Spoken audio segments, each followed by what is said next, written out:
Welcome back to First Take. In a turn no one predicted, the Celtics find themselves down 0-2 in their series against the Knicks. Boston came into the second round as heavy, minus 900 favorites, but blew two 20-point leads in back-to-back games. Now they're going to look to get right in a hostile road environment, and they'll need their stars to step up their games. Jason Tatum has struggled so far in this series, going 12 for 42 from the field while averaging just 18 points per game. Tatum's 29% field goal percentage in the first two games of this series is his worst percentage over a two-game span in his career when attempting at least 40 shots. Tatum took accountability for it yesterday. I take full ownership on the way that I've played in this series. And, you know, can't sugarcoat anything. I need to be better. And, you know, I expect to be a lot better. I take responsibility for us not at least getting a shot up at the end of the game. Oh, yeah. Show just got a lot more handsome. Say hello to Jay Will. Jason, what's at stake for Jason Tatum tomorrow in Game 3? Guys, SA, you know I always like to be my authentic self, so I'm about to keep it 100 on this. You know, the last couple of days, I've seen a lot of trash. I've seen a lot of slander. I've seen a lot of BS. There's a lot of people out there questioning the legacy of Jason Tatum. And just let me say for the record, his damn legacy is cemented. It's not. But we are talking about a guy who's an NBA champion, a four-time All-NBA first-teamer. We're talking about a guy who's an NBA Conference Final, Eastern Conference Finals MVP, and a guy who has the most 50-point games in Celtic playoff basketball history. So seeing people out there talking about, well, this is what Steve Kerr was talking, this is the narrative, that's BS, man. Stop. Lose me with all that. Is there room for improvement from Jason Tatum? You're damn right there is. I am not absolving Jason Tatum of his poor play. Obviously, you saw the numbers. 29% from the field, 25% from the three-point line. But the last series, my man did average 31 points per game. So is there a lot to compete for him to continue to chase the next iteration of his legacy? Sure. But people out there that try to tie these loose-ended narratives, Stephen A., about, oh, he's so passive and he's not really the guy that can be the face. Just leave me with all that. He's having two poor playoff performances. Yes, he could have shot the ball in the last play. Yes, he should have drove the ball in the first game. Is he in his own head? You're damn right he is. LeBron James has had moments where he's been in his own head. Michael Jordan has had moments where he's been in his own head. Now, I'm not putting him in the same bucket as those two. They're obviously on a different level. But we keep acting like Jason Tatum is some softy out here who hasn't accomplished anything. What is the media trying to do? I understand the Celtics are favored, they're down.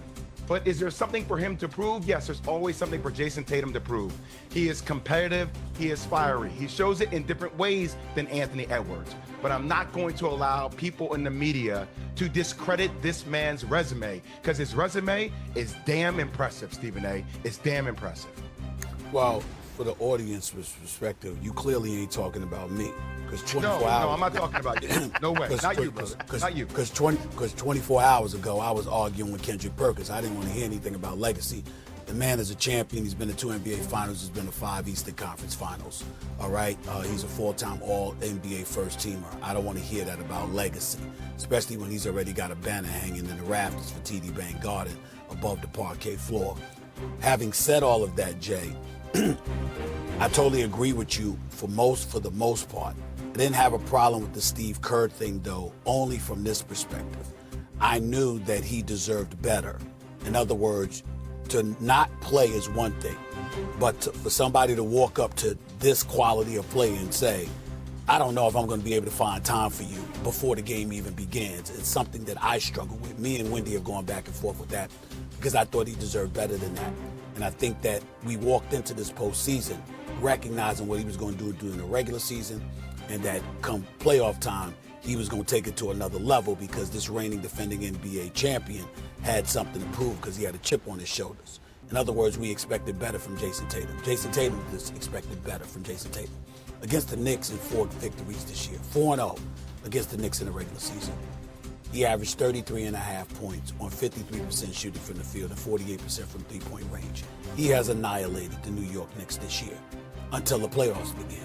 And nobody, you can't find me a basketball mind on this planet who thought that the New York Knicks would walk into Boston and be up 2-0 after departing from Boston against the defending champions. Nobody saw this coming.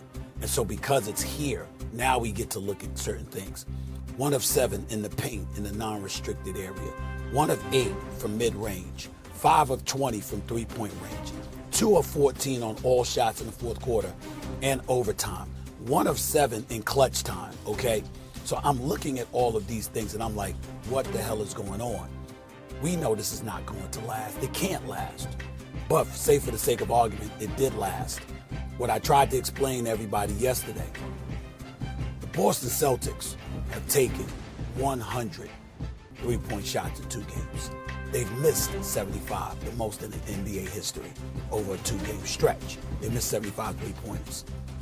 48 of those shots have been uncontested three-pointers. For the audience out there, uncontested is a defender is either 6 feet or further away from you. Basically, nobody's within 6 feet of you. They've had 48 of those shots, and they've shot 25%. They've hit 25% of those. So they're just missing.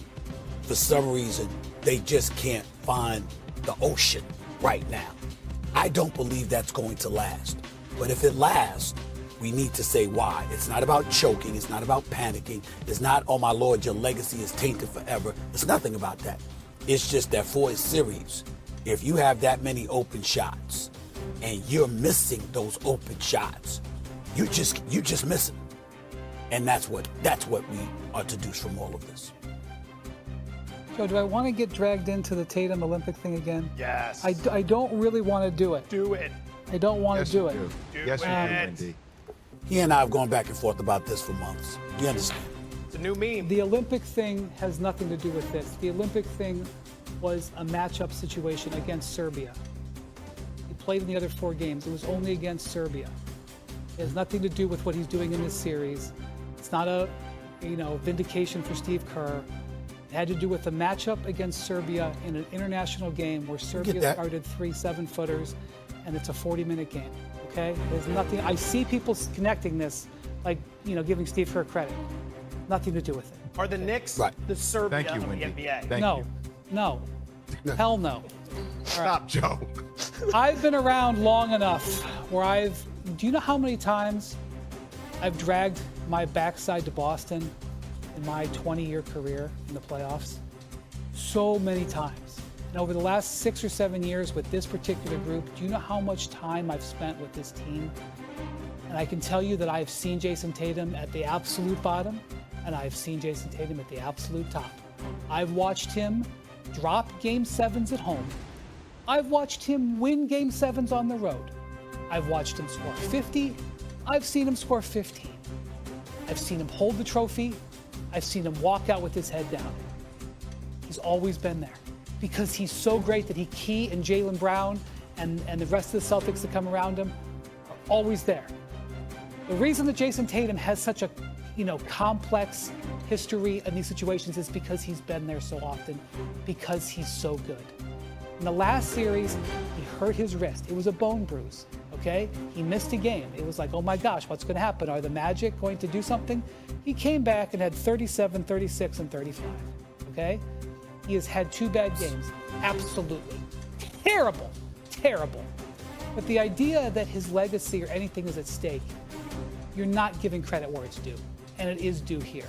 You can both say that he is a flawed player and that he's a great player. And he's a very accomplished player. And what happens tomorrow is not going to define. Can I say one thing real quick? Yes, go ahead. One thing real quick. The one thing that's very important to point out is that